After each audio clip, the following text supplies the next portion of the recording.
ជំរាបសួរលោកស្រីនាងកញ្ញាអរគុណលោកអ្នកដែលបានបើកស្ដាប់កម្មវិធីព័ត៌មានរបស់វិទ្យុបារាំងអន្តរជាតិ RFE នៅពេលនេះម៉ោង 7 យប់កម្មវិធីព័ត៌មានដោយសួងសុភារីបាតកម្មដោយសន្តិវិធីរបស់កម្មករទាមទារប្រាក់ឈ្នួល$160คล้ายជាភ្លើងកំហឹងសង្គមស៊ីវិលនិងបកប្រឆាំងបញ្ចេញប្រតិកម្មថ្កោលទោសការបង្ក្រាបរបស់អាជ្ញាធរសហជីពប្រកាសបន្តកុតកម្មខណៈនយោជកប្រកាសបង្វែរការផលិតទៅប្រទេសផ្សេងការបង្ក្រាបទៅលើកម្មករពីសំណាក់កងកម្លាំងយោធាคล้ายជាបញ្ហាក្តៅក្នុងទំព័រ Facebook ចំណែកព័ត៌មានអន្តរជាតិវិញនាវាផ្ទុកយន្តហោះចម្បាំងចិនបញ្ចប់បេសកកម្មនៅសមុទ្រចិនប្រកបដោយជោគជ័យឥណ្ឌាចង់អូសទាញក្រុមអ្នកវិនិយោគបរទេសបន្ថែមទៀតដើម្បីផ្ដល់សន្ទុះកំណើនសេដ្ឋកិច្ច RFI ខ្ញុំសូមចាប់ផ្ដើមព័ត៌មានដោយនិយាយអំពីការផ្ទុះបាតុកម្មរបស់ក្រុមកម្មករដោយពិបាកនឹងបញ្ជារួចការប្រជុំមុខដាក់គ្នារវាងបាតុកម្មអហិង្សារបស់កម្មករនិងសហជីពដែលទាមទារប្រាក់ឈ្នួលអបបរមា$160នៅតំបន់សេដ្ឋកិច្ចពិសេសភ្នំពេញនាថ្ងៃទី 2 មករានេះបានឈានដល់ការប៉ះទង្គិចគ្នាជាមួយនឹងសមត្ថកិច្ចជាលទ្ធផលគូបដិបកទាំងសងខាងសុទ្ធតែរងរបួសហើយយ៉ាងហោចណាស់ភាគីកម្មករត្រូវបានចាប់ខ្លួនបូករួមទាំងព្រះសង្ឃនិងតំណាងសង្គមស៊ីវិលមួយចំនួនផងដែរអង្គការសិទ្ធិមនុស្សកម្ពុជានិងសហជីពបានចាត់ទុកថានេះគឺជាទង្វើរំលោភសិទ្ធិមនុស្សធ្ងន់ធ្ងរហើយអំពាវនាវដោយឡែកពីគ្នាដើម្បីឲ្យមានការដោះលែងបាតុករនិងថ្នាក់ដឹកនាំសង្គមស៊ីវិលជាបន្ទាន់ស្រីសុភ័ក្ររាយការណ៍ពីស្ដារ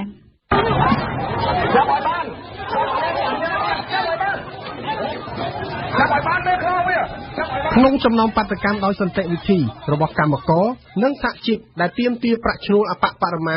$160ជាច្រើនកន្លែងនៅជាយក្រុងភ្នំពេញបាតករមួយក្រុមនៅចំណុចតំបន់សេដ្ឋកិច្ចពិសេសភ្នំពេញបានប៉ះទង្គិចនឹងការប្រើកម្លាំងជាមួយនឹងសមត្ថកិច្ចកាលពីរសៀលថ្ងៃទី 2 មករានេះទោះបីជាគូភាគីនៃចំនួនទាំងសមត្ថកិច្ចនិងកម្មករសុទ្ធតែរងរបួសតែនៅនាទីចុងក្រោយសមត្ថកិច្ចបានចាប់ឃាត់ខ្លួនតំណាងសង្គមស៊ីវិលព្រះសង្ឃបាតករនិងតំណាងសហជីពយ៉ាងហោចណាស់10នាក់ការបង្ក្រាបរបស់យោធាអង្គភាពឆាត់យង111ក្នុងភូមិសាស្ត្រខណ្ឌពោធិ៍សែនជ័យប្រដាប់ដោយខែលនិងដំបងទៅលើបាតករដែលប្រើត្រឹមដបទឹកសុទ្ធនិងដុំថ្មត្រូវបានអង្គការសិទ្ធិមនុស្សនិងសហជីពចាត់ទុកថាជាការរំលោភសិទ្ធិមនុស្សយ៉ាងធ្ងន់ធ្ងរមួយប៉ុន្តែសមត្ថកិច្ចអះអាងថាការឃាត់ខ្លួនសកម្មជនតំណាងសង្គមស៊ីវិលព្រះសង្ឃបាតករនិងតំណាងសហជីពនៅថ្ងៃនេះព្រោះសំអាងទៅលើបទល្មើសជាក់ស្ដែងទើបឈានដល់ការចាប់ខ្លួន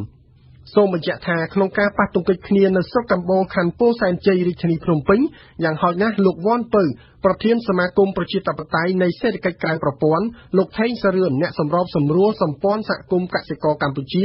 លោកពុទ្ធិស័កសហគមន៍បង្កក់ព្រះសង្ឃ5ព្រះអង្គកម្មករនិងសហជីពមួយចំនួនទៀតត្រូវបានចាប់ខ្លួននេះបើយោងតាមព័ត៌មានពីគណៈកម្មាធិការប្រព្រឹត្តកម្មនៃអង្គការសមាគមការពារសិទ្ធិមនុស្សកម្ពុជានៅល្ងាចថ្ងៃដដែលមន្ត្រីគណៈបកប្រឆាំងរួមជាមួយនឹងសកម្មជនដីធ្លីក៏បាននាំគ្នាបិទកំណាត់ផ្លូវជាតិលេខ4ត្រង់ចំណុចកើតហេតុនៅចំណុចតំបន់សេដ្ឋកិច្ចពិសេសភ្នំពេញនាស្រុកកំបូលដើម្បីធ្វើការតវ៉ាឲ្យមានការដោះលែងលោកវ៉ាន់ពៅនិងបាតុករដទៃទៀតជាមួយគ្នានោះគណៈបកសង្គ្រោះជាតិក៏បានចេញសេចក្តីថ្លែងការណ៍មួយនៅថ្ងៃទី 2 មករានេះប្រតិកម្មនឹងថ្កោលទោសសមត្ថកិច្ចក្រោមការដឹកនាំរបស់គណៈបកប្រជាជនកម្ពុជាដែលបានប្រើអំពើហិង្សាបង្ក្រាបលើក្រុមបាតុករអហិង្សាដែលធ្វើការទាមទារដំឡើងប្រាក់ខែដោយមានការចាប់ព្រះកាយព្រះសង្ឃនិងតំណាងសហជីពរួមជាមួយកម្មករទៀតផងគណៈបកសង្គ្រោះជាតិបានប្រកាសថាក្រុមការងារតំណាងគណៈបកប្រឆាំងមួយនេះសម្រាប់ផ្អាកគម្រោងចរចាជាមួយក្រុមការងារគណៈបកប្រជាជនកម្ពុជាដែលក្រុមនឹងធ្វើនៅថ្ងៃទី 3 មករាស្អែកនេះក្នុងសេចក្តីថ្លែងការណ៍គណៈបកសង្គ្រោះជាតិបាននិយាយថាការបង្ក្រាបរបស់សមត្ថកិច្ចនេះគឺជាការរំលោភលើកិច្ចព្រមព្រៀងរវាងគណៈបកទាំងពីរចុះថ្ងៃទី 16 កញ្ញាឆ្នាំ 2013ត្រង់ចំណុចទី 1ដែលគណៈបកទាំងពីរបានឯកភាពគ្នាថាគោរពនិងអនុវត្តយ៉ាងហ្មត់ចត់ដែលឡើងចំពោះការបង្ក្រាបទៅលើបាតុករនេះតំណាងអង្គការសង្គមស៊ីវិលនានាដែលបានតាមដានបញ្ហានេះបានរិះគន់នឹងថ្កោលទោសរដ្ឋាភិបាលដែលបានប្រើកម្លាំងសមត្ថកិច្ចបង្ក្រាបដោយហិង្សាទៅលើក្រុមកម្មករសូមស្ដាប់ប៉ែនបូណាប្រតិកម្មបានធ្លាក់មកជាបន្តបន្ទាប់ពីសំណាក់ក្រុមអង្គការសង្គមស៊ីវិលនិងសហជីពដែលបានតាមដានព្រឹត្តិការណ៍បង្ក្រាបទៅលើកម្មករពីសំណាក់កងកម្លាំងយោធានិងសមត្ថកិច្ចកាលពីព្រឹកថ្ងៃប្រហោះនេះលោកអំសំអាតមន្ត្រីអង្គការការពារសិទ្ធិមនុស្សលីកាដូមិនអាចទទួលយកបានទាក់ទងនឹងការប្រកាសនៅខកកម្លាំងយោធាក្នុងការដោះស្រាយបញ្ហាពីការបង្ក្រាបទៅលើក្រុមកម្មករព្រោះថាកងកម្លាំងយោធាគឺអ្នកអនុវត្តបទបញ្ជាដាច់ខាតណា អ្នកដែលអនុវត្តច្បាប់គឺកងកម្លាំងនគរបាលជាតិនិងកងកម្លាំងកងរាជអាវុធហត្ថអញ្ចឹងអ្នកអនុវត្តជាតិដាច់ខាតគឺគាត់ត្រូវតាមប៉ុន្តែបើអ្នកអនុវត្តច្បាប់គាត់អាចងឹតចលនាលើទៅច្បាប់អញ្ចឹងហើយបានយកទៅស្ថានហ្នឹងវាកើតឡើងស្គាល់ដែលរហូតដល់ព្រះអង្គទៅដល់លុះអនុការចាប់ខ្លួនហើយជាច្រើនបន្តទៅបានលោកធុនសារាយប្រធានអង្គការអាត់ហុក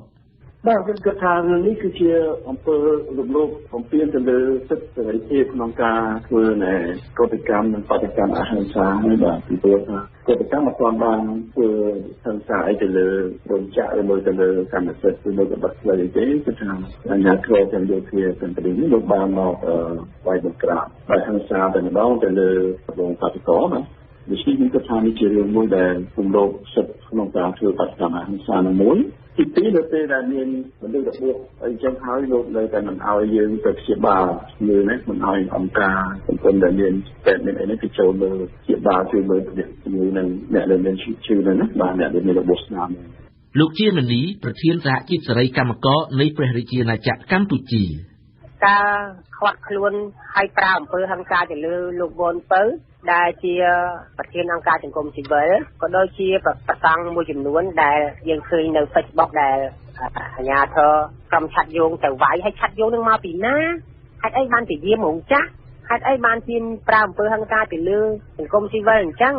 ហើយខ្ញុំបានជម្រាបថាឲ្យមានការដោះលែងហើយត្រូវទទួលការសុំទោសឲ្យបានត្រឹមត្រូវហើយបើសិនណាជាការធ្វើរបៀបហ្នឹងធ្វើឲ្យកាន់តែមានកំហឹងដល់ប្រជាពលរដ្ឋជាច្រើនសង្គមស៊ីវិលជាច្រើនដែលគេគាំទ្រលោកវ៉ុនពៅរដ្ឋាភិបាលមកដល់ពេលហ្នឹងម៉ោងហ្នឹងហើយនៅតែប្រើអំពើហិង្សាទៀតយ៉ាងណាក៏ដោយអាជ្ញាធរបានថ្លែងការពីខ្លួនថានេះជាការអនុវត្តច្បាប់ប្រឆាំងនឹងបទល្មើសដើម្បីការពារសណ្ដាប់ធ្នាប់សង្គម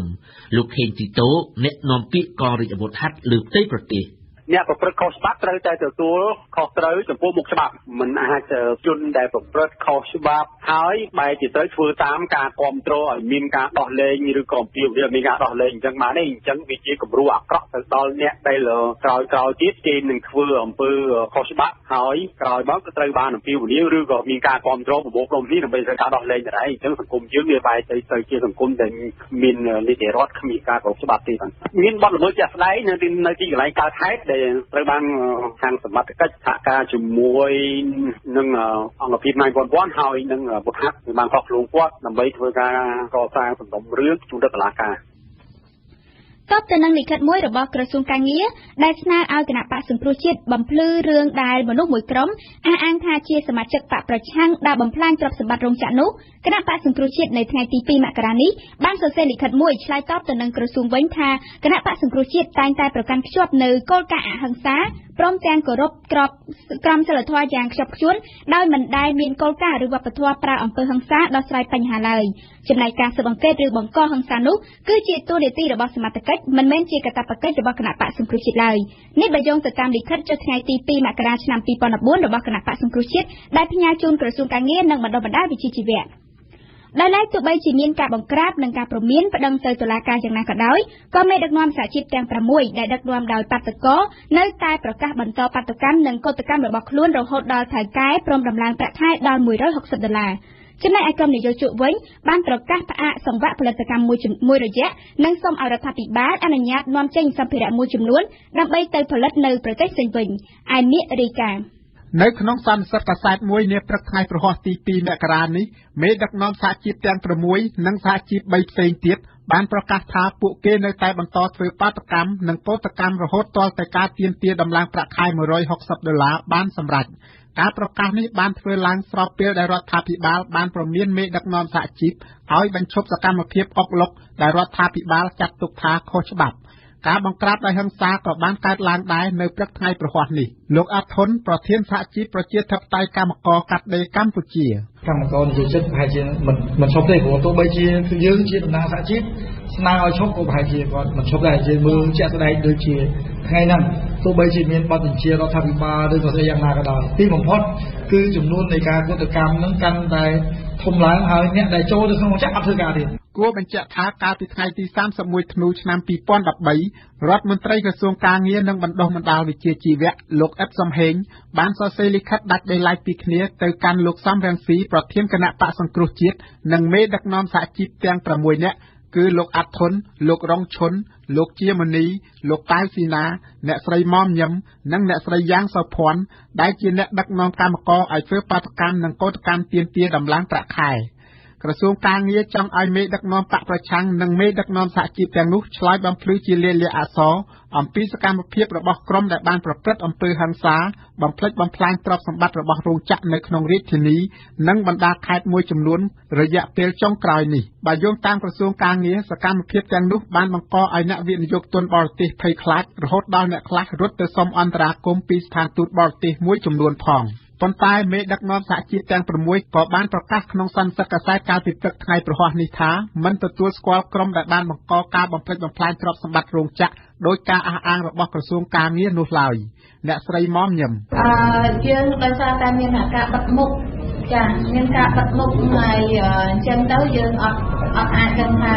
មកពីខាងណាប៉ុន្តែយើងសូមអះអាងថាមិនមែនជាក្រុមសហជីពរបស់យើងទេមេដឹកនាំសហជីពទាំងនោះក៏បានបដិសេធថាការទាមទាររបស់ពួកគេមិនបានជាប់ពាក់ព័ន្ធជាមួយនឹងបញ្ហានយោបាយឡើយដោយឡែកក្នុងលិខិតដាច់ដោយឡែកពីគ្នាទៅកាន់រដ្ឋមន្ត្រីក្រសួងការងារនិងក្រសួងសេដ្ឋកិច្ចនិងហិរញ្ញវត្ថុអគ្គលេខាធិការសមាគមរោងចក្រកាត់ដេរកម្ពុជាលោកខេនលូបានបញ្ជាក់ថាកោតកម្មនិងបាតកម្មខុសច្បាប់របស់កម្មករបាននាំឲ្យជាប់ទាំងផលិតកម្មរបស់ពួកគេសមាគមរោងចក្រកាត់ដេរបានប្រកាសផ្អាកសកម្មភាពមួយរយៈទៀតនិងបានសុំឲ្យរដ្ឋាភិបាលអនុញ្ញាតការនាំចេញសម្ភារៈចាំបាច់មួយចំនួនដើម្បីបង្វែរការផលិតទៅកាន់ប្រទេសផ្សេងវិញក្នុងការឆ្លើយតបទៅនឹងការបញ្ជាទិញ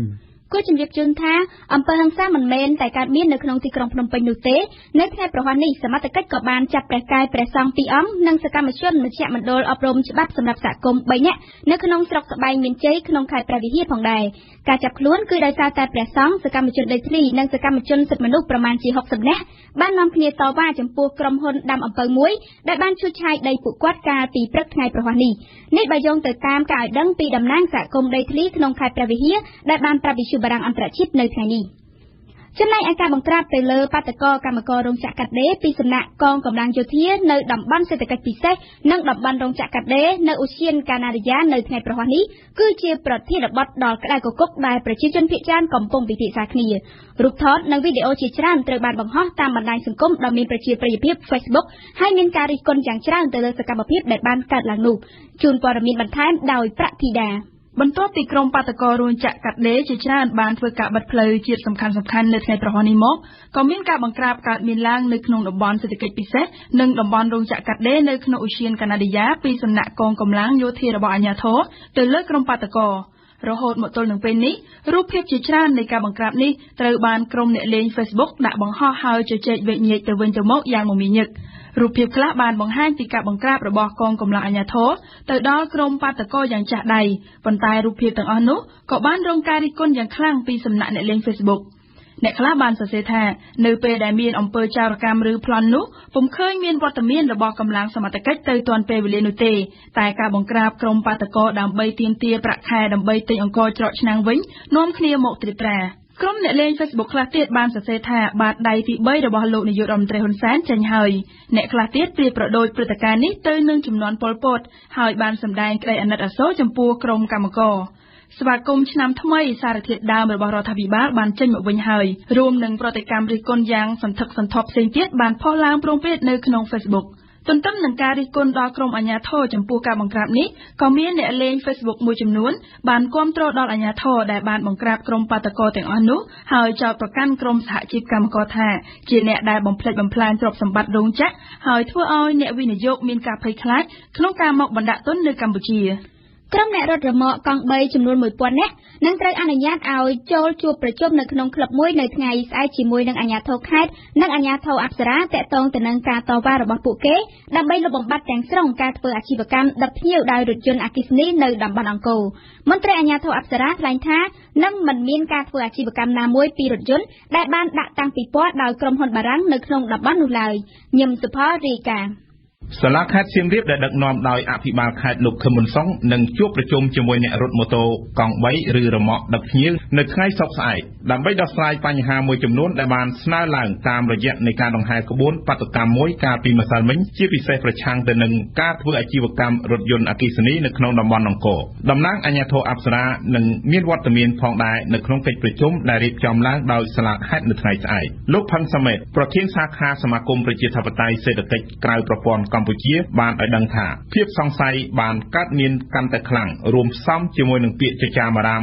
កាន់តែគៀកថាក្រុមហ៊ុនដឹកជញ្ជូនដោយរថយន្តអគ្គិសនីប្រភេទទំនើបនឹងធ្វើការផ្ដាច់មុខក្នុងការដឹកជញ្ជូនភ្ញៀវនៅតំបន់អង្គរនាពេលឆាប់ៗខាងមុខនេះការព្រួយបារម្ភដែលបង្កជាការតវ៉ាឡើងកាលពីម្សិលមិញរបស់អ្នកប្រកបអាជីវកម្មដឹកភ្ញៀវទេសចរដោយម៉ូតូកង់3បានធ្វើឡើងបន្ទាប់ពីមានការតាំងបង្ហាញប្រភេទរថយន្តប្រើអគ្គិសនីទំនើបរបស់ក្រុមហ៊ុនបារាំងមួយនៅតំបន់នោះដែលក្រុមអ្នកតវ៉ាអះអាងថាគេនឹងដាក់ឲ្យដំណើរការដឹកភ្ញៀវដោយភ្ជាប់ជាមួយនឹងក្រុមហ៊ុនឡានអគ្គិសនីដែលមានស្រាប់គឺក្រុមហ៊ុនដឹកជញ្ជូនភ្ញៀវ7មករាការតវ៉ានេះធ្វើឲ្យអាជ្ញាធរខេត្តប្រកាសឲ្យមានការជួបជជែកគ្នានៅថ្ងៃស្អែកដោយអនុញ្ញាតឲ្យមានការចូលរួមពីអ្នកប្រកបអាជីវកម្មឬមកដឹកភ្ញៀវចំនួន 1000 នាក់លោកអឹមសូរិទ្ធីមន្ត្រីអ្នកនាំពាក្យអាជ្ញាធរអប្សរាបានថ្លែងប្រាប់វិទ្យុបារាំង AFE នៅថ្ងៃនេះថានឹងមិនមានការដាក់ធ្វើអាជីវកម្មណាមួយដោយក្រុមហ៊ុនដែលបានដាក់តាំងបង្ហាញរថយន្តអគ្គិសនីនោះទេលោកបញ្យល់ថាការតាំងបង្ហាញនោះគ្រាន់តែជាសម្រាប់លក់ឲ្យមហាជនទូទៅប៉ុណ្ណោះមិនមែនសម្រាប់ធ្វើអាជីវកម្មដឹកភ្ញៀវនាពេលខាងមុខនោះទេដោយឡែកចំពោះការដែលថា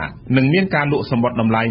$25សម្រាប់ទេសចរចូលទស្សនាអង្គរក្នុងមួយថ្ងៃដោយភ្ជាប់ទៅនឹងការដឹកជញ្ជូនតាមរថយន្តអគ្គិសនីថ្មីនេះដែលធ្វើឲ្យបាត់បង់ចំណូលម៉ូតូកង់3នោះក៏ទេដែរលើសពីនេះអាជ្ញាធរអប្សរានឹងចេញសេចក្តីបំភ្លឺបន្ថែមមួយទៀតនៅរសៀលនេះមុននឹងឈានទៅដល់ការជជែកគ្នានៅថ្ងៃស្អែកសូមបញ្ជាក់ថាកាលពីថ្ងៃពុធម្សិលមិញក្រុមអ្នករត់ម៉ូតូរ៉ឺម៉កកង់3ដឹកភ្ញៀវប្រមាណជា200គ្រឿងបានដង្ហែជាក្បួនបាតុកម្មប្រឆាំងនឹងក្រុមហ៊ុនរថយន្តអគ្គិសនីដោយបានស្នើឲ្យអាជ្ញាធរលុបបំបាត់ទាំងស្រុងនៅការធ្វើអាជីវកម្មរថយន្តអគ្គិសនីនៅតំបន់ប្រាសាទអង្គរវត្តដោយភ្ជាប់ជាមួយនឹងលក្ខខណ្ឌផ្សេងៗទៀតដូចជាការទាមទារដីសម្រាប់សមាគមដំឡើងថ្លៃស្រូវបញ្ចុះថ្លៃសាំងនិងការដំឡើងប្រាក់ខែកម្មករជាដើមក៏ប៉ុន្តែអាជ្ញាធរខេត្តសៀមរាបបានហៅការធ្វើបាតុកម្មនេះថាជាទង្វើខុសច្បាប់មួយដែលក្រុមអ្នកធ្វើបាតុកម្មមិនបានជូនដំណឹងទៅសាលាខេត្តហើយអាជ្ញាធរខេត្តក៏មិនអនុញ្ញាតច្បាប់ឲ្យពួកគេធ្វើដូច្នោះដែរខ្ញុំសូមចាប់ផ្ដើមព័ត៌មានអន្តរជាតិវិញម្ដងដោយនិយាយពីចិននៅថ្ងៃប្រហ័សនេះសារព័ត៌មានចិនថ្មីបានចុះផ្សាយថានាវាផ្ទុកយន្តហោះចម្បាំងចិនបានបញ្ចប់បេសកកម្មសាកល្បងរបស់ខ្លួនបានដោយជោគជ័យនៅសមុទ្រចិនខាងត្បូងក្នុងតំបន់ជម្លោះរវាងចិននិងប្រទេសអាស៊ីជិតខាងនាវាផ្ទុកយន្តហោះនេះបានត្រឡប់ទៅកាន់កំពង់ផែស៊ីងតាវនៅភាគខាងជើងប្រទេសចិនវិញហើយកាលពីថ្ងៃពុធម្សិលមិញយើងស្ដាប់ព្រំសឿនសូលីណាមុននឹងត្រឡប់ទៅកំពង់ផែស៊ីនតាវនៅភាគខាងជើងប្រទេសចិនវិញនៅថ្ងៃពុធម្សិលមិញនាវាផ្ទុកយន្តហោះចម្បាំងចិនលីយ៉ូនីងបានបំពេញបេសកកម្មសាកល្បងរបស់ខ្លួនរយៈពេល37ថ្ងៃមកហើយនៅតាមឆ្នេរកោះហៃណានក្នុងសមុទ្រចិនភាគខាងត្បូងក្នុងតំបន់ជម្លោះបូរណភាពដែនទឹករវាងចិននិងប្រទេសអាស៊ីជិតខាងដទៃទៀតនេះជាលើកទី1ហើយដែលចិនបានបញ្ជូននាវាផ្ទុកយន្តហោះចម្បាំងខ្លួនទៅក្នុងតំបន់ជម្លោះនេះក្នុងរយៈពេលបេសកកម្មជាង1ខែមកនេះនាវាផ្ទុកយន្តហោះចម្បាំងចិនបានធ្វើតេស្តចំនួនជាង100បែបយ៉ាងការសាកល្បងផ្នែកវិទ្យាសាស្ត្រផ្នែកប្រព័ន្ធចម្បាំងជាដើមនាវាពិឃាតចិន2គ្រឿងនាវាចម្បាំង2គ្រឿងនិងនាវាមួយទឹកជាច្រើនគ្រឿងទៀតក៏បានអមដំណើរចូលរួមជាមួយនាវាលីយ៉ូនីងក្នុងបេសកកម្មសាកល្បងនេះដែរគូបញ្ជាក់ថានាវាលីយ៉ូនីងជានាវាផ្ទុកយន្តហោះចម្បាំងដែលចិនទិញពីអ៊ុយក្រែនក្នុងឆ្នាំ1998ចាប់ពីពេលនេះរហូតដល់ឆ្នាំ2020តាមរយៈការដំឡើងថវិកាយោធារដ្ឋាភិបាលចិនសង្ឃឹមថាអាចនឹងផលិតនាវាផ្ទុកយន្តហោះចម្បាំងជាច្រើនគ្រឿងបានដោយខ្លួនឯងផ្ទាល់ចាប់ពីពេលក្រុងប៉េកាំងផ្ដោតការយកចិត្តទុកដាក់លើវិស័យនាវារបស់ខ្លួនមកការប៉ះទង្គិចនៅសមុទ្រចិនខាងត្បូងដែលជាតំបន់ជម្លោះបូរណភាពដែនទឹករវាងចិននិងប្រទេសជិតខាងបែបយ៉ាងជប៉ុនឬក៏កោះតៃវ៉ាន់នោះតែងតែកើតមានជារឿយៗកាលពីថ្ងៃ5ធ្នូកន្លងទៅអាមេរិកប្រាប់ថានាវាបាញ់មីស៊ីលខ្លួនមួយគ្រឿងដែលបានប្រតិបត្តិការក្នុងដែនទឹកអន្តរជាតិនៅទីនោះស្ទើរតែបានបុកនាវាចិនមួយគ្រឿងដែលបានអមដំណើរនាវាផ្ទុកយន្តហោះចិនលីយ៉ូនីងនេះសារព័ត៌មានចិនថ្មីបានចោទអាមេរិកថាបានដាក់នាវាផ្ទុកយន្តហោះលីយ៉ូនីងចិនក្រោមការត្រួតពិនិត្យពាក់ព័ន្ធទៅនឹងក្រុមអាល់កៃដាវិញទីក្រុងចំនួន2នៅប្រទេសអ៊ីរ៉ាក់ត្រូវបានកាន់កាប់ដោយក្រុមសកម្មប្រយុទ្ធដែលជាបណ្ដាញរបស់ក្រុមភេរវកម្មអាល់កៃដាបានកាន់កាប់ពាក់កណ្ដាលទីក្រុងហ្វាលូយ៉ាសនៃប្រទេសអ៊ីរ៉ាក់នេះបើតាមការឲ្យដឹងពីមន្ត្រីរបស់ក្រសួងមហាផ្ទៃអ៊ីរ៉ាក់ មន្ត្រីម្នាក់នោះបាននិយាយថាពាក់កណ្ដាលនៃទីក្រុង Fallujah កំពុងតែស្ថិតនៅក្នុងកណ្ដាប់ដៃរបស់ក្រុមសកម្មប្រយុទ្ធអ៊ីរ៉ាក់ដែលជាបណ្ដាញក្រុមអាល់កេដាហើយពាក់កណ្ដាលទៀតត្រូវបានត្រួតត្រាដោយក្រុមយោធាកុលសម្ព័ន្ធ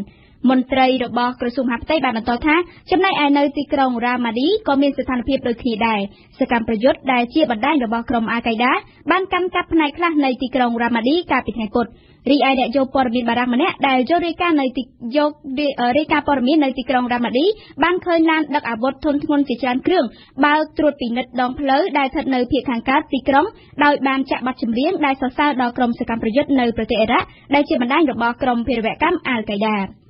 និយាយអំពីក្រុមអាល់កេដានេះដដែលបណ្ដាញក្រុមអាល់កេដានៅក្នុងប្រទេសសូម៉ាលីនៅថ្ងៃប្រហ័សនេះបាននិយាយអួតថាការបោកគ្រាប់បែកភ្លោះក្នុងសន្តាគារ Mogadishu ដែលបានសម្លាប់មនុស្ស11នាក់នោះគឺគ្រាន់តែជាការចាប់ផ្ដើមនៃយុទ្ធនាការសម្រាប់ឆ្នាំថ្មីតែប៉ុណ្ណោះអ្នកនាំពាក្យក្រុមស៊ីបាបលោក Mohamud Raji បាននិយាយជាសារឆ្នាំថ្មីបន្ទាប់ពីមួយថ្ងៃដែលមានការវាយប្រហារនៅក្នុងសន្តាគារនោះថានេះគឺគ្រាន់តែជាជំហានដំបូងនៃឆ្នាំ2014តែប៉ុណ្ណោះពួកគេបាននិយាយថាជោគវាសនារបស់ជនបរទេសនិងអ្នករស់ស៊ីនៅទីនោះនឹងដូចគ្នាទៅនឹងអ្វីដែលបានកើតឡើងកន្លងមករហូតទាល់តែគេចាក់ចេញពីប្រទេសនេះពួកគេបន្តថាពួកគេនឹងមិនមានសុវត្ថិភាពឡើយបើសិនជាពួកគេនៅតែបន្តស្ថិតនៅក្នុងប្រទេសសូម៉ាលីខ្ញុំសូមបញ្ចប់ព័ត៌មានអន្តរជាតិនៅក្នុងប្រទេសឥណ្ឌានៅប្រទេសឥណ្ឌាលោករដ្ឋមន្ត្រីក្រសួងពាណិជ្ជកម្មបានប្រាប់ឲ្យដឹងថារដ្ឋាភិបាលមានបំណងចង់អូសទាញក្រុមអ្នកវិនិយោគបរទេសបន្ថែមទៀតឲ្យចូលមករកស៊ីនៅក្នុងប្រទេសឥណ្ឌាគោលដៅរបស់រដ្ឋាភិបាលគឺដើម្បីជួយផ្ដល់សន្ទុះសេដ្ឋកិច្ចរបស់ប្រទេសមុននឹងគម្រោងរៀបចំការបោះឆ្នោតជាតិនៅមុនខែឧសភាឆ្នាំ2014នេះយើងស្ដាប់គុជគុណធីរាកន្លងមកនឹងដើម្បីទាក់ទាញអ្នកវិនិយោគបរទេសបន្ថែមទៀតរដ្ឋាភិបាលបានជួយសម្រួលនិងកាត់បន្ថយភាពសាមញ្ញផ្នែករដ្ឋបាលនៅក្នុងវិស័យមួយចំនួនរួមមានអាកាសនាវាវិទ្យាស៊ីវិលការចែកចាយផ្នែកទូរគមនាគមន៍វិស័យការពារនិងសេវាសម្រិតសម្រាំងជាដើមតែចាប់ពីសប្តាហ៍ខាងមុខទៅរដ្ឋាភិបាលនឹងផ្ដើមរៀបចំកម្មវិធីបន្ធូរបន្ថយក្បួនច្បាប់មួយចំនួនទៀតសម្រាប់ក្រុមអ្នកវិនិយោគបរទេសដែលចង់មកបោះទុនរកស៊ីនៅក្នុងប្រទេសឥណ្ឌានេះជាការបញ្ជាក់របស់លោករដ្ឋមន្ត្រីក្រសួងពាណិជ្ជកម្មនៅក្នុងឱកាសជូនពរឆ្នាំសកល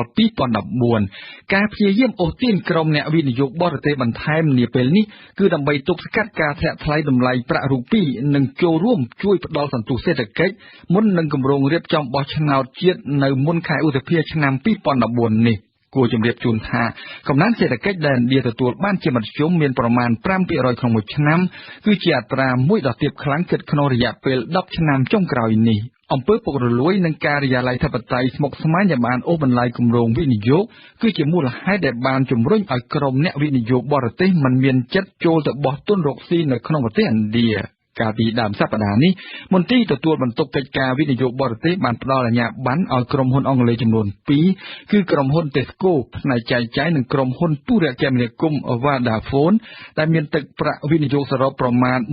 $1,500 លានឥ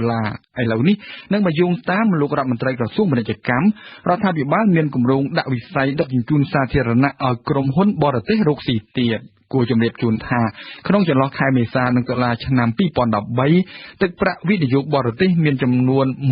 $12,600 លានពលគឺបានធ្លាក់ចុះចំនួន 15% អ្វីជាការកត់សម្គាល់គម្រោងបើកចំហសេដ្ឋកិច្ចសម្រាប់អ្នកវិនិយោគបរទេសដើម្បីផ្ដល់សន្ទុះសេដ្ឋកិច្ចបានធ្វើឡើងក្រោយពីគណៈបក្សសម្មាជដែលកំពុងដឹកនាំរដ្ឋាភិបាលសប្តាហ៍ថ្ងៃបានទទួលបរាជ័យនៅក្នុងការបោះឆ្នោតតំបន់ចំនួន4ដងបន្តគ្នា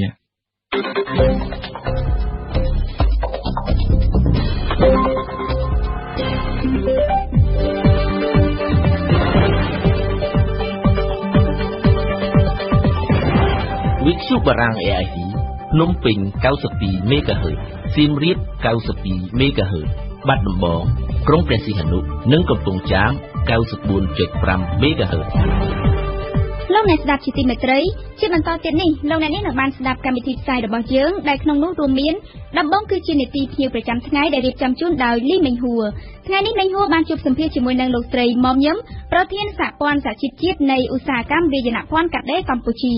បន្តមកទៀតលោកអ្នកនឹងបានស្ដាប់នីតិបទយការបស់សុនមេសាដែលនឹងលើកឡើងពីរដូវអាពាហ៍ពិពាហ៍ជារដូវសប្បាយរីករាយតែម្នាក់ស្វិតហៅប៉ៅនិងនៅចុងបញ្ចប់នៃកម្មវិធីព័ត៌មានរបស់យើងគឺជានីតិខ្ញុំនិយាយពីភាសារៀបចំជូនដោយថាច់ដេតដែលនឹងចាក់ផ្សាយឡើងវិញអំពីសហគមន៍បារាំងនៅស្រុកខ្មែរនិងសហគមន៍ខ្មែរនៅប្រទេសបារាំង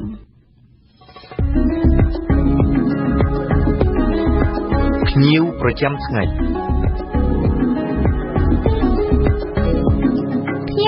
ៃរបស់វិទ្យុបារាំងអន្តរជាតិ RFE នៅថ្ងៃប្រហ័ននេះគឺលោកស្រីមុំញឹមប្រធានសហព័ន្ធសហជីពជាតិនៃឧស្សាហកម្មវាយនភ័ណ្ឌកាត់ដេរកម្ពុជា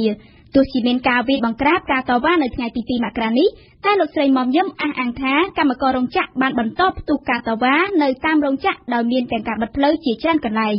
ចំណែកឯមេដឹកនាំសហព័ន្ធសហជីពកម្មករចំនួន9បានប្រកាសជំហររួមគ្នានៅថ្ងៃប្រហ័ននេះថានឹងបន្តធ្វើកតកម្មបាតកម្មតាមរោងចក្រហើយបើនៅតែមិនមានដំណោះស្រាយគឺនៅថ្ងៃច័ន្ទក្រុមកម្មករនឹងតវ៉ាធ្វើបាតកម្មទ្រង់ទ្រាយធំដោយជួបជុំនឹងហាយក្បួននៅទូទាំងប្រទេសជាថ្មីទៀតដើម្បីទាមទារឡើងប្រាក់ខែឲ្យបាន$160សូមអញ្ជើញលោកអ្នកនាងស្ដាប់បទសម្ភាសន៍រវាងលីមេងហួរជាមួយនឹងលោកស្រីមុំញឹមដូចតទៅ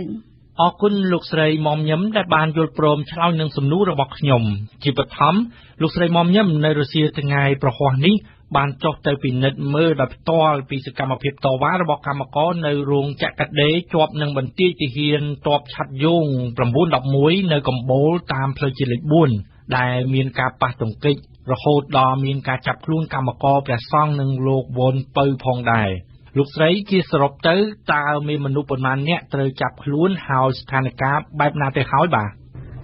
ខ្ញុំអត់ច្បាស់ទេដោយសារតែអ្វីដែលខ្ញុំមកសកម្មភាពហ្នឹងបាន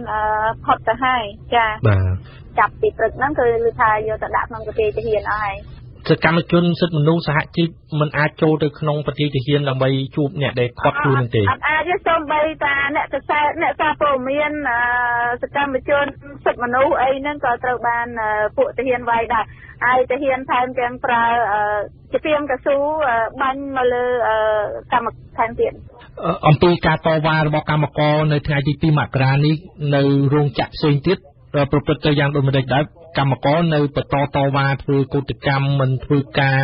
តាមរោងចក្រនីមួយៗដោយមានទាំងការបិទផ្លូវជាច្រើនឬយ៉ាងណាមកដល់ថ្ងៃទី2មករាហ្នឹងបាទនិយាយទៅកម្មករនៅតែកោតកម្មច្រើនឥឡូវនេះតាំងពីមានការបង្ក្រាបការវាយប៉ះអំពើហិង្សាពីសំណាក់អាជ្ញាធរយើងឃើញថាមានគ្រប់កន្លែងតែម្ដងចាកម្មករដែលគាត់បំរុងចូលធ្វើការក៏គាត់ឡើងចូលធ្វើការដែរចាបាទការតវ៉ារបស់កម្មករនៅរោងចក្រហ្នឹងនៅតែបន្តរហូតដល់ទទួលបានប្រាក់ខែ$160ទៅឈប់អញ្ចឹងលោកស្រីបាទតែយើងប្រជុំគ្នាសហព័ន្ធបានកំណត់ធ្វើរហូតដល់ថ្ងៃសៅរ៍បើក្នុងករណីខាងក្រសួងមានការចរចាអាហ្នឹងគឺយើងថ្ងៃច័ន្ទយើងឲ្យកម្មករចូលធ្វើការប៉ុន្តែបើអត់មានការចរចាគ្នាមួយដោយមានការដំឡើងឲ្យបានសមរម្យទេគឺយើងនឹងបន្តធ្វើជាទ្រង់ទ្រាយធំតែម្ដងចា៎បាទការលើកឡើងមិញហ្នឹងជាលទ្ធផលនៃកិច្ចប្រជុំរបស់មេដឹកនាំសហព័ន្ធសហជីពកម្មករនៅព្រឹកថ្ងៃប្រហ័សទី2មករានេះ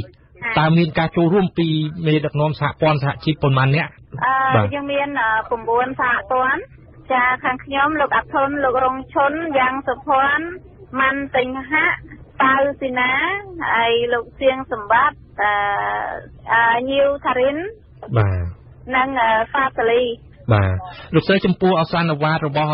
រដ្ឋមន្ត្រីក្រសួងកាងារដែលបានតម្រូវឲ្យសហជីពបញ្ឈប់ការដឹកនាំតវ៉ាហើយឲ្យកម្មករចូលធ្វើការវិញនៅថ្ងៃទី2មករានេះហើយយើងមើលទៅកម្មករក៏មិនទាន់បានចូលធ្វើការហើយការតវ៉ានៅតែបន្តក្រសួងកាងារគាត់ព្រមានតែបន្តតវ៉ាបាទហើយគាត់មិនអាចទទួលយកប្រាក់ឈ្នួល$100ទេហើយមួយទៀតតកងលុយប្រាក់ឈ្នួល$100នោះកាលមុនយើងឃើញថា LC បានប្រជុំដំឡើង15វាស្មើនឹង95ប៉ុន្តែក្រោយមកទៀតរដ្ឋាភិបាលដំឡើងដោយមិនមានការពិភាក្សាជាមួយខាងសហព័ន្ធសហជីពដើម្បីថាកំណត់យកចំនួនប៉ុណ្ណាដែលជាគាត់ដំឡើងថែមតែ$5ហើយក៏មិនដឹងថាគាត់យកអីមកអំណាចគឺយើងអត់ដឹងដែរអញ្ចឹងទៅខាងកម្មករគាត់មិនអាចទទួលយកបានទេប្រាក់ខែ100ចាជាមួយគ្នានោះរដ្ឋមន្ត្រីក្រសួងកាងារនឹងក៏ព្រមានថានឹងអនុវត្តតាមច្បាប់ដែលរួមមានការព្យួរឬក៏លុបចោលនៅឈ្មោះសហជីពជាដើមតើលោកស្រីមានអធិប្បាយបែបណាវិញចំពោះការព្រមាននឹងបាទខ្ញុំគិតថាបើគាត់ណាមានបំណងជួសហជីពឬក៏លុបចោលបញ្ជីការសហជីពហ្នឹងគាត់កំពុងតែធ្វើល្មើសនឹងច្បាប់ រដ្ឋធម្មនុញ្ញដូចជាច្បាប់ការងារនិងអនុសញ្ញា100អនុសញ្ញា ILO ចាលិខិតដាច់ដライមួយទៀតរបស់រដ្ឋមន្ត្រីក្រសួងការងារក៏បានសួរនាំមេដឹកនាំសហព័ន្ធសហជីពទាំង6ព្រមទាំងមេដឹកនាំគណៈបកប្រឆាំងអំពីក្រុមអ្នកបង្កអុកឡុកវាយបំផ្លាញទ្រព្យសម្បត្តិរោងចក្រក្នុងពេលកម្មករតវ៉ាចាប់ពីថ្ងៃ24ខែធ្នូមកតើលោកស្រីឆ្លើយតបបែបណាបាទយើងបានឆ្លើយនៅក្នុងសន្និសីទកសែតហើយព្រោះនេះជាទូនីតិរបស់ខាងសមត្ថកិច្ចរបស់រដ្ឋាភិបាលមិនជាទូនីតិរបស់សហព័ន្ធសហជីពទេព្រោះគាត់មានសមត្ថកិច្ចរបស់គាត់គ្រប់មជ្ឈដ្ឋានសម្រាប់តាមដានសកម្មភាពដែលអ្នកណាដែលបង្កបញ្ហាចាព្រោះមិនមែនជាសមត្ថភាពឬក៏ការទទួលខុសត្រូវរបស់សហព័ន្ធសហជីពទាំង9នោះទេចាបាទនិយាយរួមកម្មករទាំងនោះមិនមែនជាសមាជិករបស់សហជីពសហព័ន្ធនេះទេតាមដែលខ្ញុំសង្កេតឃើញការដែលបកហិង្សានៅតាមបណ្ដារោងចក្រហ្នឹងភាគច្រើនគឺយើងឃើញសហជីពមួយចំនួនដែលនៅក្រោមរបស់រដ្ឋាភិបាលតែម្ដងឬក៏ជើងកលางរបស់ខាងក្រុមហ៊ុនដែលគេជួលមកហើយមានការចងក្បាលចងស្ត្រីពណ៌លឿងពណ៌ក្រហមអីចងកសែងអីសម្រាប់ដល់បកបញ្ហាហើយចោទដាក់កម្មករឬក៏សហជីពសហព័ន្ធរបស់យើងខ្ញុំចាទៅមុខទៀតតើសហព័ន្ធសហជីពកម្មកររបស់លោកស្រីក៏ដូចជាមានដឹកនាំសហជីពសហព័ន្ធទាំង8ផ្សេងទៀតហ្នឹងនឹងធ្វើការតវ៉ាដើម្បីទាមទារដំឡើងប្រាក់ខែកម្មកររហូតដល់$160ថាបន្តរហូតដល់ថ្ងៃសៅរ៍ហ្នឹងធ្វើដោយមិនได้ទៀតការជួបជុំតាមរោងចក្រឬមួយទ្រង់ទ្រាយធំទៅទៀតយើងឥឡូវយើងមានវិធានការរៀងរាល់ថ្ងៃពេលល្ងាចយើងចង់បត់បែនធ្វើអីគឺយើងអាចប្រជុំគ្នាហើយសម្រាប់ធ្វើផែនការសកម្មភាពអាចជឿជាក់ថាទោះបីការចោទប្រកាន់ថាសហជីពពេទ្យ8ឬក៏គណៈបកនយោបាយអានឹងវាគណៈបកនយោបាយមិនពាក់ព័ន្ធជាមួយពួកខ្ញុំទេហើយប៉ុន្តែបើនិយាយចោទមកខាងសហព័ន្ធសហជីពទាំង9នោះយើងឃើញថារដ្ឋាភិបាលមិនមានទំនួលខុសត្រូវចំពោះប្រជារាស្ត្រខ្លួនឯងទេបើជាទម្លាក់កំហុសមកសហព័ន្ធសហជីពពួកខ្ញុំគ្រាន់តែជារៀមច្បងរបស់កម្មករទេខ្ញុំមិនមែនជាឪពុកម្ដាយរបស់ប្រជាពលរដ្ឋទេគឺគាត់នឹងឯងជាឪពុកម្ដាយរបស់ប្រជាពលរដ្ឋលិខិតដែលគាត់ចេញយើងគិតថាมันសមហេតុផលទេចាបាទការតវ៉ាទៅទៀតវិញជួបជុំកម្មករជួបជុំមុខរោងចក្រឬមួយក៏ប្រមូលផ្ដុំនៅមុខក្រសួងការងារដោយការពីពេលមុនបាទយើងគិតថាបើសិនណាជាมันមានដំណោះស្រាយឬការចរចាណាមួយទេនៅថ្ងៃច័ន្ទគឺយើងរៀបចំផែនការនឹងធ្វើទងទ្រាយធំខ្ញុំគិតថាពាក្យថាទងទ្រាយធំមិនមែនមានន័យថាធ្វើនៅតាមតំបន់ទេអញ្ចឹងមានការហែក្បួនទូទាំងប្រទេសហើយចាបាទចាប់ពីថ្ងៃនេះរហូតដល់ថ្ងៃសៅរ៍ហ្នឹងជួបជុំទៅតាមរោងចក្រដូចថ្ងៃហ្នឹងអញ្ចឹងចាកម្មករគាត់អាចធ្វើនៅតាមតំបន់ណាមិនមែននៅតាមមុខរោងចក្រទេពេលខ្លះដូចជាទូសកាយអញ្ចឹងគាត់មានកន្លែងណាដែលគាត់ជួបជុំគ្នាហើយដូចនៅទៅវិញស្រេងគាត់មានតាមសួនតាមអីហ្នឹងគាត់ធ្វើទៅចាបាទលោកស្រីនៅថ្ងៃទី2មករានេះលោកអ៊ិតសំហេងរដ្ឋមន្ត្រីក្រសួងការងារនិងបណ្ដុំបណ្ដាវិជ្ជាជីវៈបានចេញលិខិតណែនាំពីការអនុវត្តប្រកាសចុះថ្ងៃ31ខែធ្នូឆ្នាំ2013ស្ដីពីការដំឡើងប្រាក់ឈ្នួលអបបរមាសម្រាប់កម្មករកាត់ដេរនិងផលិតស្បែកជើងដោយកម្មករសាកល្បងចាប់ពី1ខែទៅ3ខែទទួលបាន$95ហើយកម្មករពេញសិទ្ធិ$100ការអនុវត្តនេះគឺចាប់ពីថ្ងៃទី1ខែកុម្ភៈឆ្នាំ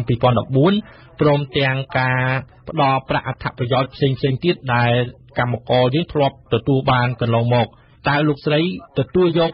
យ៉ាងណាដែរបាទគាត់ចឹងពីចេញស្ដីប្រកាសតងទៅនឹងថ្ងៃដែលកំណត់ដំឡើងហ្នឹងវាសមរម្យហើយក៏ប៉ុន្តែតកតងនឹងការដំឡើងចំនួននៃការដំឡើងគឺมันសមរម្យសម្រាប់កម្មករទេចា៎បាទអញ្ចឹងមានន័យសហជីពលោកស្រីក៏ដូចជាសហព័ន្ធសហជីពផ្សេងទៀតមិនទទួលយកការដំឡើងនេះទេបាទចាយើងអត់អាចទទួលយកទេព្រោះมันអាចធានាជីវភាពកម្មករបានហើយយើងដឹងហើយអតិផរណាទីផ្សារវាឡើងខ្លាំងហើយបើយើងមិនដល់ចំណុចគោលដៅមួយទេអាហ្នឹងយើងកម្មករយើងគឺញ៉ាំអត់គ្រប់ទេសប្តាហ៍គឺគាត់ញ៉ាំអាហារដែលគ្មានជីវជាតិដែរនៅមុខរោងចក្រហើយការដែលស្នាក់នៅគាត់ស្នាក់នៅ4ទៅ5នាក់បន្ទប់មួយបើគាត់មានលុយច្រើនទៅគាត់អាចជួលតែម្នាក់2នាក់អីគាត់អាចនៅបន្ទប់មួយធ្វើឲ្យគាត់ហ្នឹងការសម្រាប់របស់គាត់បានគ្រប់គ្រាន់ហើយសូម្បីតែការជិះឡានទៅតាមផ្លូវគឺយើងឃើញថាញាត់ដូចគេញាត់ជ្រូកអញ្ចឹងនៅថ្ងៃទី2មករានេះផងដែរខាងសមាគមរោងចក្រកាត់ដេរនៅកម្ពុជាតាមរយៈលោកខេនលូអគ្គលេខាធិការវិញ ក៏បានសរសេរលិខិតពីរដោយឡែកពីគ្នាទី1គឺជួនទៅលោកអ៊ិតសំហេងរដ្ឋមន្ត្រីក្រសួងការងារនិងបណ្ដុះបណ្ដាលវិជ្ជាជីវៈ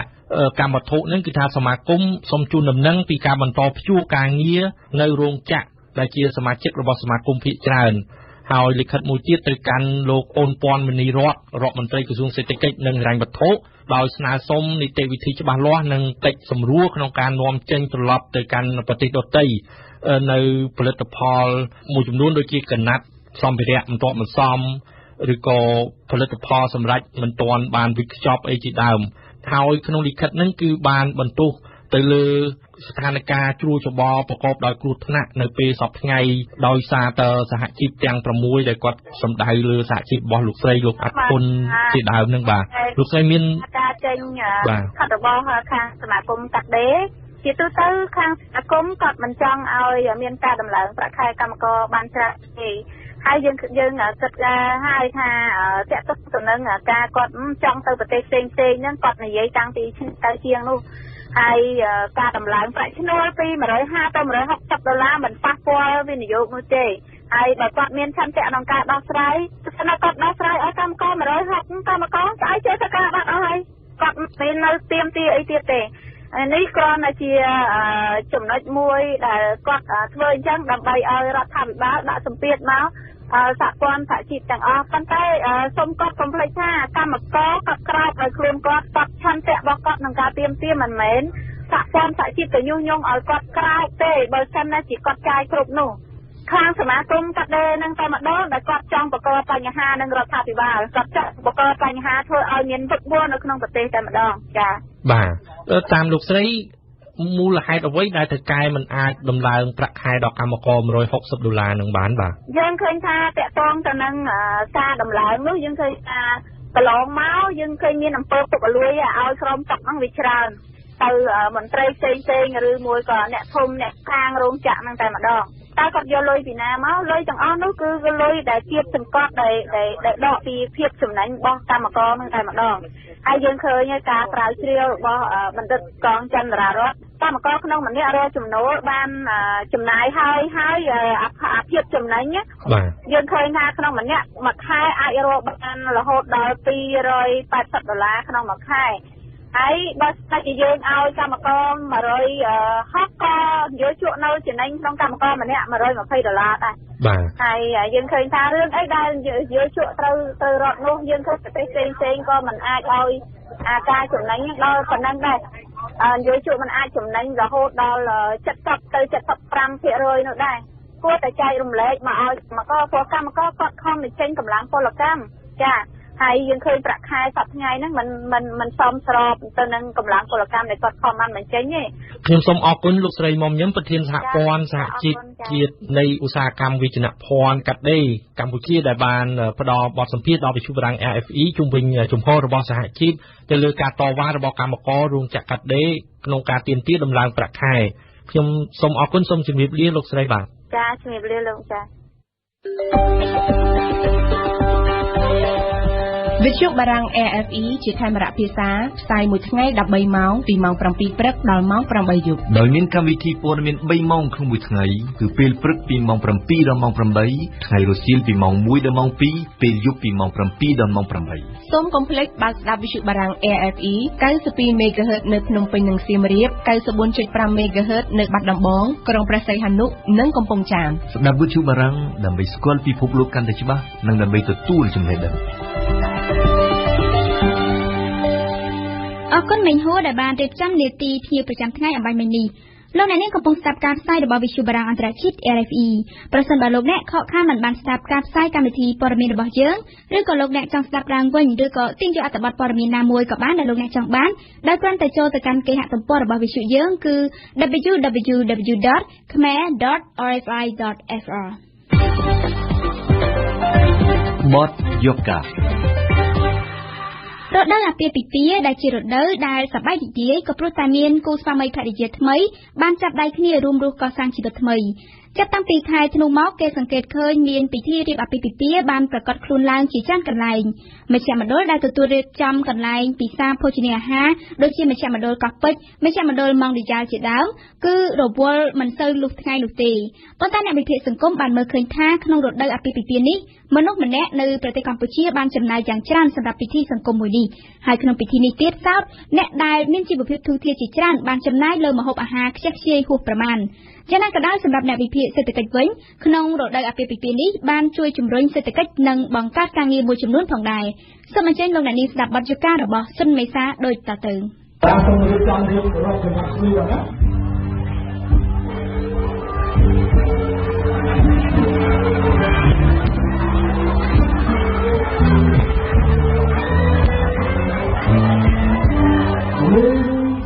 ពេលដែលយើងឈានជើងចូលទៅក្នុងពិធីអាពាហ៍ពិពាហ៍មួយយើងនឹងឮសំណើចសើចអាកាយនិងសកម្មភាពលើកែវទៅកិច្ចគ្នាស្រែកហូកញ្ជ្រៀវដើម្បីអបអរសាទរសប្បាយហឹកហាក់រួមទាំងមហូបសាច់ស្រាប៊ីយ៉ាតម្រៀបគ្នាត្រៀបត្រាអមដោយបទភ្លេងយ៉ាងត្រហឹងអឺងកងបើក្រឡេកមើលទៅអ្នកចូលរួមវិញមិនថាក្មេងចាស់ប្រុសស្រីអ្នកមានគ្រួសារឬអ្នកមិនទាន់មានគ្រួសារនោះទេម្នាក់បានរៀបចំខ្លួនយ៉ាងស្អាតបាតលាបក្រែមថែមម្សៅបាញ់ទាំងអប់យ៉ាងស្រស់ស្អាតនិងស្រស់សម្ហារដើម្បីចូលរួមទៅក្នុងពិធីអាពាហ៍ពិពាហ៍នីមួយៗអ្នកខ្លះមកជាគូអ្នកខ្លះមកតែម្នាក់ឯងហើយអ្នកខ្លះទៀតក៏មានកូនចៅមកជាមួយផង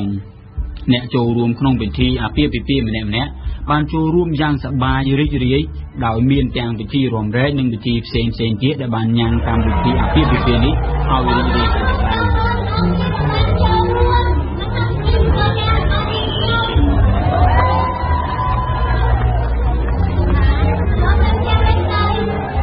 ប៉ុន្តែប្រសិនបើយើងមើលរូបភាពនៅពីក្រោយការសប្បាយរីករាយរបស់អ្នកចូលរួមទាំងនេះយើងនឹងឃើញនៅការចំណាយហូរដោយទឹកមួយរបស់បុគ្គលម្នាក់ក្នុងរដូវអាពាហ៍ពិពាហ៍នេះតើម្នាក់ទទួលបានសម្បត្តិអាពាហ៍ពិពាហ៍ចំនួនប៉ុន្មានរោងដែរសម្រាប់រដូវរៀបការនេះអ្នកស្រីកងកល្យានបុគ្គលិករបស់ស្ថានីយ៍ទូរទស្សន៍ CTN ដែលស្ថិតនៅក្នុងសម្លៀកបំពាក់ពណ៌ទឹកប៊ិចបានរៀបរាប់ក្រោយការចូលរួមអាពាហ៍ពិពាហ៍របស់មិត្តរួមអាជីពយ៉ាងដូចនេះគិតពីខែ12មករហូតមកដល់ពាក់កណ្ដាលខែ1ហើយខ្ញុំមានរហូតលើសពី10រោងទៀតហើយជួនកាលថ្ងៃខ្លះគឺជាប់រហូតទៅដល់3រោងទៀតហើយអញ្ចឹងយើងត្រូវជ្រើសរើសថាតើទៅគួរទៅរោងណាទោះមិនបានទៅផ្ទាល់ក៏ហៅបងប្អូនឬក៏ពូនរណាផ្សេងទៀតឲ្យទៅចូលរួមទីមគោលការណ៍នឹងចំពោះយើងហើយយើងចងដៃដល់គូចរវិទ្យាថ្មីហ្នឹងអ្វីក៏ឡើងដៃអស់លោកកញ្ញាអ៊ុំច័ន្ទសាភានិងលោកស៊ុនសាយវិញបានទទួលលិខិតអញ្ជើញអាពាហ៍ពិពាហ៍ប្រមាណដែរបានទទួលប្រមាណជា10ជាងរោងហើយថាផាយជាចូលពី3 10ណាឥឡូវហ្នឹងនៅផ្ទះហ្នឹង2រោងទៀតហើយខ្ញុំគិតថាពីទៀតហ្នឹងនឹងមានទៀតហើយណាពីព្រោះឥឡូវហ្នឹងគេលែងហ៊ានទៅហៅមុនយូរដូចមុនគេហៅមួយខែមុនឥឡូវចិត្តអីហ្នឹងគេហៅទៅខ្លាចផ្លេចព្រោះថាច្រើនពេកចឹងណារោងណាចាបើមានថ្ងៃខ្លះដែរទៅជន់គ្នាឬក៏មកពីមានតាមានពេលខ្លះជន់មួយជប់លៀងជន់មួយការអញ្ចឹងទៅហើយពេលខ្លះទៅយើងហត់ណាយើងធម្មតាមនុស្សស្រីពេលទៅញ៉ាំការយើងត្រូវតែងខ្លួនយើងអត់មានពេលចំណាយតែងខ្លួនហើយពេលខ្លះហ្នឹងជិលថាតែងខ្លួនវាឲ្យលុយទៀតអញ្ចឹងផ្ញើលុយគេចងដៃដល់ទៅមកទឹក7ថ្ងៃពេញហ្មងអាសាដើមឆ្នាំ2014គឺ7សបុតហើយឃើញមួយខែហើយគាត់រោងចាប់ពីបើស្គាល់គ្នា30ទៅ40ដុល្លារយើងច្រើនដែរមួយខែចងតកាគេគាត់មានសល់អីទេនិយាយឲ្យត្រង់ទៅធ្លាប់និយាយលេងជាមួយមិត្តភក្តិថាចេះបុណ្យណាស់ដែលយើងត្រូវកំណាច់ឆ្នាំត្រូវបានត្រូវមកយកចង់អាពាហ៍ពិពាហ៍របស់គេអស់ហើយអញ្ចឹងយើងត្រូវចាយបុណ្យណាស់យើងមុននឹងយើងទទួលបាននៅឆ្នាំក្រោយបើទោះបីជាត្រូវចំណាយច្រើនសម្រាប់ពិធីអាពាហ៍ពិពាហ៍ក៏ប៉ុន្តែអ្នកស្រីកងកល្យានបាននិយាយថាអ្នកនាងនិងក្រុមគ្រួសារមិនសូវខានឡើយចំពោះពិធីរៀបការនីមួយៗប៉ុន្តែដោយសារមានពិធីរៀបការជាច្រើននោះអ្នកនាងនិងក្រុមគ្រួសារបានកាត់បន្ថយការចំណាយនឹងការដើរកម្សាន្តផ្សេងទៀតដើម្បីទុកថវិកាសម្រាប់ពិធីរៀបការក៏មានដែរយើងចង់ទិញអ្វីមួយឬក៏យើងចង់ដើរកម្សាន្តមួយគ្រួសារអញ្ចឹង ដល់ពេលយើងទទួលនៅធៀបការច្រើនពេកអញ្ចឹងក៏យើងមានការកាត់បន្ថយសូម្បីការចំណាយតបខ្លួនធម្មតាយើងត្រូវទៅផ្សារឬក៏ទិញរបស់អីសម្រាប់ខ្លួនឯងណាយើងជាស្ត្រីអញ្ចឹងយើងតែចង់ទិញរបស់អីសម្រាប់ខ្លួនឯងអញ្ចឹងហើយឲ្យបានរបស់ថ្មីយើងសប្បាយចិត្តក៏ប៉ុន្តែដល់ពេលមានធៀបមានការហៅទៅពីច្រើនពេកអញ្ចឹងយើងត្រូវគិតគូរថាយើងកាត់បន្ថយការទិញដើម្បីតែការចាយវាសប្ថ្ងៃហ្នឹងក៏យើងរៀងកាត់បន្ថយដែរដើម្បីកុំឲ្យមានវិបត្តិសេដ្ឋកិច្ចនៅពេលដែលយើងចំណាយអត់មានគម្រោងនិងអត់បានគិតគូរនៅពេលដែលយើងបានទទួលពីច្រើនយើងចាយច្រើនទៅធម្មតាតាមជីវភាពគ្រួសារយើងទៀតការហូបចុកការទិញរបស់នៅដដែលយើងចាយចំណាយដដែលក៏ប៉ុន្តែតម្លៃវាឡើងថ្លៃហើយយើងត្រូវការគេទៀតអញ្ចឹងគាត់ទៅចាយច្រើនណាអញ្ចឹងអត់ស្រដៀងគ្នានេះដែរកញ្ញាអង្គច័ន្ទសោភាដែលទើបនឹងចេញពីពិធីរៀបអាពាហ៍ពិពាហ៍របស់មិត្តរួមអាជីពនៅមជ្ឈមណ្ឌលមុងឌីយ៉ាវិញបានលើកឡើងដែរថា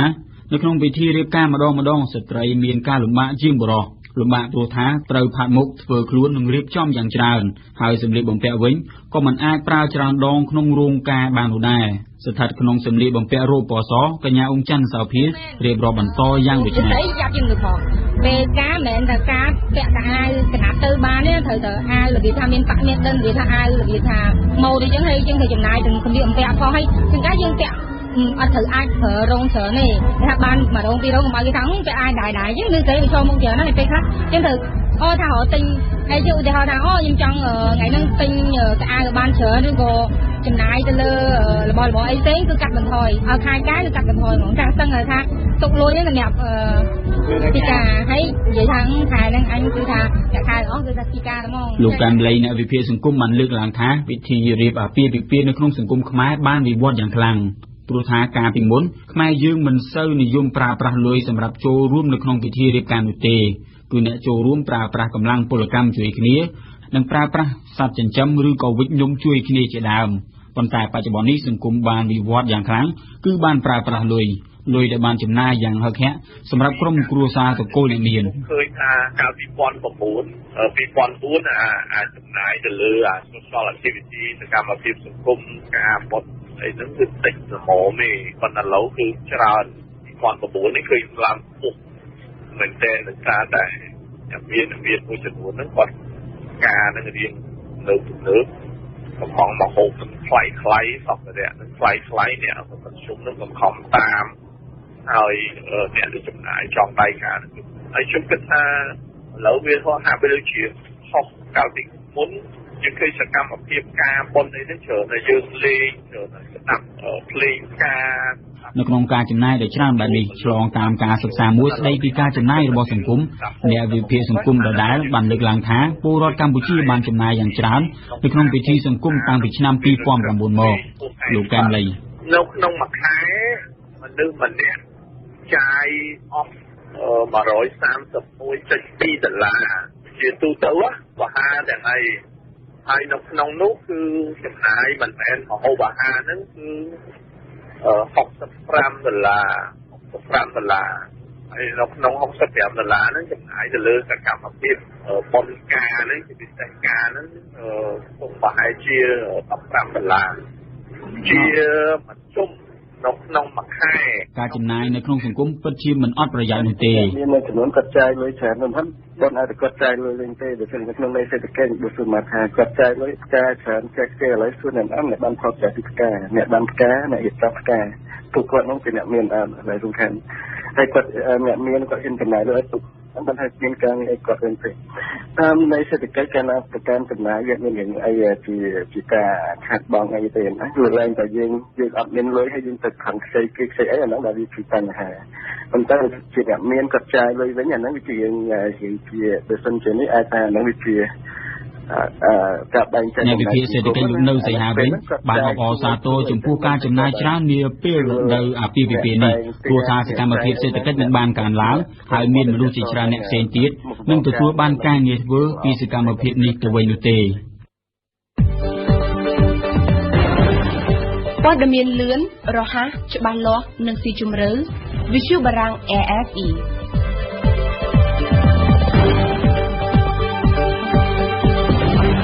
អរគុណសុនមេសាដែលបានរៀបចំបទយកាសម្រាប់ជប់នេះស្ដីអំពីរដូវអាពាហ៍ពិពាហ៍ជារដូវសប្បាយរីករាយតាមម្នាក់ស្វិតហៅប៉ៅ លោកអ្នកស្ដាប់ជាទីមេត្រីលោកអ្នកនាងកំពុងតែស្ដាប់ការផ្សាយរបស់វិទ្យុបារាំងអន្តរជាតិ RFI Chronique bilingue Joseph Taddet នាទីខ្ញុំនិយាយពីភាសាដោយ Taddet នៅក្នុងនាទីខ្ញុំនិយាយពីភាសានៅថ្ងៃនេះ Taddet ដែលជាសាស្ត្រាចារ្យមកពីវិទ្យាស្ថាន INACO ក្នុងទីក្រុងប៉ារីសប្រទេសបារាំងនឹងរៀបរាប់ប្រាប់លោកអ្នកអំពីសហគមន៍ខ្មែរនៅក្នុងប្រទេសបារាំងនិងសហគមន៍បារាំងនៅក្នុងប្រទេសខ្មែរដែលជាការចាក់ផ្សាយឡើងវិញសូមអញ្ជើញស្ដាប់ដូចតទៅជំរាបសួរបាទខ្ញុំឈ្មោះ Taddet ខ្ញុំមានសេចក្តីរីករាយដែលបានត្រឡប់មកជួបលោកស្រីបងប្អូនអ្នកស្ដាប់ជាលើកទី4នាថ្ងៃនេះរហូតមកដល់ពេលនេះខ្ញុំបានលើកមកនិយាយអំពីស្ថានភាពដែលតាក់ទងទៅនឹងការប្រើប្រាស់ភាសាពីរនិងការរស់នៅក្នុងវប្បធម៌ពីរប្លែកគ្នានៅសហគមន៍ខ្មែរនៅស្រុកបារាំងនិងសហគមន៍បារាំងនៅស្រុកខ្មែរត្រូវប្រឈមមុខ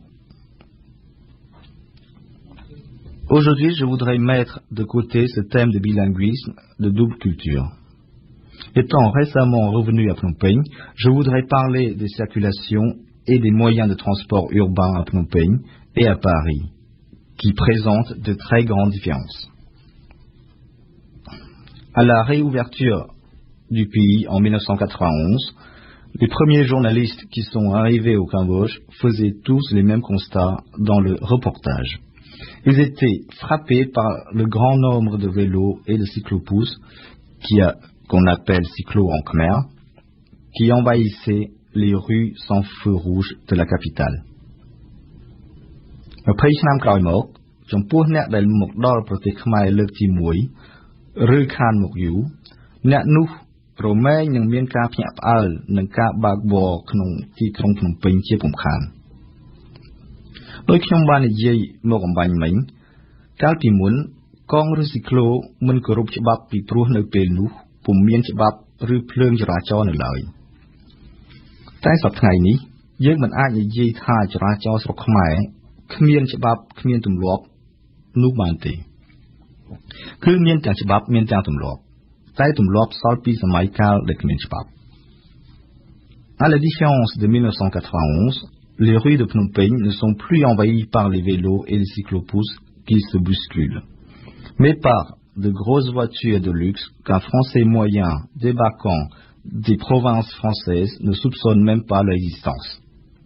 Les cyclopousses, qui étaient des moyens de transport payants pour tout le monde, sont remplacés depuis bien longtemps par les motos et les motodoupes.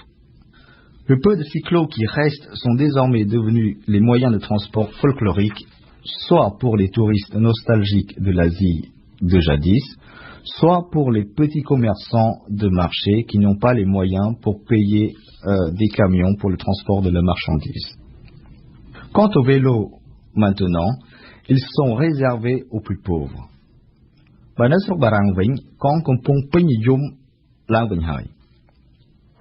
ម្យ៉ាងវិញទៀតអ្វីដែលធ្វើឲ្យអ្នកមកពីបារាំងឬពីអឺរ៉ុបភ្ញាក់ផ្អើលនោះគឺនៅភ្នំពេញពុំមានកន្លែងសម្រាប់អ្នកដើរទេចិញ្ចើមថ្នល់ទាំងប៉ុន្មានត្រូវបានម្ចាស់ហាងឬម្ចាស់ផ្ទះយកប្រើប្រាស់ជាកម្មសិទ្ធិរបស់ខ្លួននៅប៉ារីសមនុស្សចូលចិត្តដើរច្រើនហើយមានចិញ្ចើមថ្នល់ធំធំសម្រាប់ដើរភ្នំពេញខុសពីប៉ារីសនិងខុសពីទីក្រុងបាងកកឬទីក្រុងសៃហ្គនត្រង់កន្លែងដែលនៅភ្នំពេញពុំមានមធ្យោបាយធ្វើដំណើរឬដឹកជញ្ជូនជាលក្ខណៈរួមនៅទីក្រុងប៉ារីសគេកំពុងបង្កើតមធ្យោបាយដឹកជញ្ជូននិងធ្វើដំណើររួមកាន់តែច្រើនទៅក្រៅពីរទេះភ្លើងក្រោមដីនិងឡាន bus សាលាក្រុងប៉ារីសកំពុងពង្រីកប្រព័ន្ធរទេះភ្លើង tramway និងរទេះភ្លើងក្រៅក្រុងបើយើងចង់ជិះកង់សាលាក្រុងមានដាក់ប្រព័ន្ធជួលកង់ជូន À Phnom Penh, presque tout le monde a sa propre voiture ou sa propre moto. Pour ceux qui n'en possèdent pas, ils n'ont que les motodoupes ou les tuk-tuk comme moyen de transport.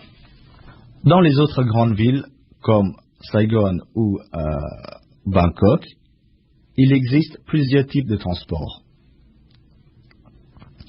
តម្លៃ motodup នៅភ្នំពេញឥឡូវឡើងថ្លៃជាងមុនឆ្ងាយការធ្វើដំណើរក្នុងភ្នំពេញថ្លៃជាងទីក្រុងប៉ារីសទៅទៀតឥឡូវនេះ អ្វីដែលកំពុងផ្លាស់ប្ដូរនៅភ្នំពេញគឺមានអ្នកពាក់មួកសុវត្ថិភាពច្រើនជាងមុន Mais ici, le port de casque est seulement obligatoire pour le conducteur. Les passagers en sont dispensés.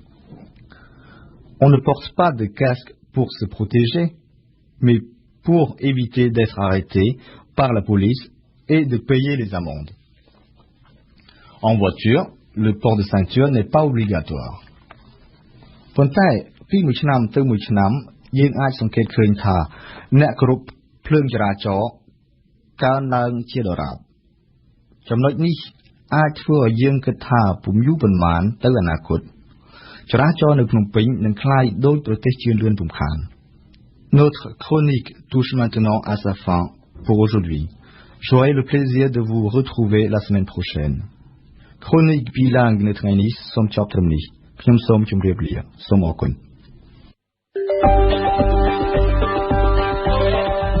វិទ្យុបារាំង AFE ជាខេមរៈភាសាផ្សាយមួយថ្ងៃ13ម៉ោងពីម៉ោង 7 ព្រឹកដល់ម៉ោង 8 យប់ ដោយមានកម្មវិធីព័ត៌មាន 3 ម៉ោងក្នុងមួយថ្ងៃគឺពេលព្រឹកពីម៉ោង 7 ដល់ម៉ោង 8 ថ្ងៃរសៀលពីម៉ោង 1 ដល់ម៉ោង 2 ពេលយប់ពីម៉ោង 7 ដល់ម៉ោង 8 សូមកុំភ្លេចបើកស្ដាប់វិទ្យុបារាំង AFE 92 MHz នៅភ្នំពេញនិងសៀមរាប 94.5 MHz នៅបាត់ដំបងក្រុងព្រះសីហនុនិងកំពង់ចាម ស្ដាប់វិទ្យុបារាំងដើម្បីស្គាល់ពិភពលោកកាន់តែច្បាស់និងដើម្បីទទួលចំណេះដឹង អរគុណថៃដេតដែលបានរៀបចំនាទីខ្ញុំនិយាយពីភាសាលោកអ្នកស្ដាប់វិទ្យុបារាំងអន្តរជាតិ RFE កម្មវិធីព័ត៌មានរយៈពេល1ម៉ោងរបស់វិទ្យុយើងជិតដល់ទីបញ្ចប់ហើយប៉ុន្តែមុននឹងបញ្ចប់នាងខ្ញុំសូមសង្ខេបព័ត៌មានសំខាន់ៗឡើងវិញដោយពិបាកនឹងបញ្ជារួចការប្រជុំមុខដាក់គ្នារវាងបាតកម្មអហិង្សារបស់កម្មករនិងសហជីពដែលទាមទារប្រាក់ឈ្នួលអបបរមា $160 នៅតំបន់សេដ្ឋកិច្ចពិសេសភ្នំពេញនាថ្ងៃទី 2 មករានេះបានឈានចូលដល់ការប៉ះទង្គិចគ្នាជាមួយនឹងសមត្ថកិច្ចជាលទ្ធផលគូបដិបកទាំងសងខាងសុទ្ធតែរងរបួសហើយយ៉ាងហោចណាស់ភាគីកម្មករត្រូវបានចាប់ខ្លួនបូករួមទាំងព្រះសង្ឃនិងតំណាងសង្គមស៊ីវិលមួយចំនួនផងដែរអង្គការសិទ្ធិមនុស្សកម្ពុជានិងសហជីពបានចាត់ទុកថានេះគឺជាទង្វើរំលោភសិទ្ធិមនុស្សធ្ងន់ធ្ងរហើយអំពាវនាវដោយឡែកពីគ្នាដើម្បីឲ្យមានការដោះលែងបាតកម្មនិងថ្នាក់ដឹកនាំសង្គមស៊ីវិលជាបន្ទាន់ដោយឡែកចំពោះការបង្ក្រាបទៅលើបាតកោនេះតំណាងអង្គការសង្គមស៊ីវិលនានាដែលបានតាមដានបញ្ហានេះបានរិះគន់និងថ្កោលទោសរដ្ឋាភិបាលដែលបានប្រើកម្លាំងសមត្ថកិច្ចបង្ក្រាបដោយហិង្សាទៅលើក្រុមកម្មករទោះបីជាមានការបង្ក្រាបនិងការព្រមានប្តឹងទៅតុលាការយ៉ាងណាក៏ដោយក៏មេដឹកនាំសហជីពទាំង6ដែលដឹកនាំបាតកម្មនៅតែប្រកាសបន្តបាតកម្មនិងកតកម្មរបស់ខ្លួនរហូតដល់ថៅកែព្រមដំឡើងប្រាក់ខែដល់$160ចំណែកឯក្រុមនយោជកវិញបានប្រកាសផ្អាកសង្វាក់ផលិតកម្មមួយរយៈនិងសូមឲ្យរដ្ឋាភិបាលអនុញ្ញាតនាំចេញសម្ភារៈមួយចំនួនដើម្បីទៅផលិតនៅប្រទេសផ្សេងវិញចំណែកឯការបង្ក្រាបទៅលើបាតកម្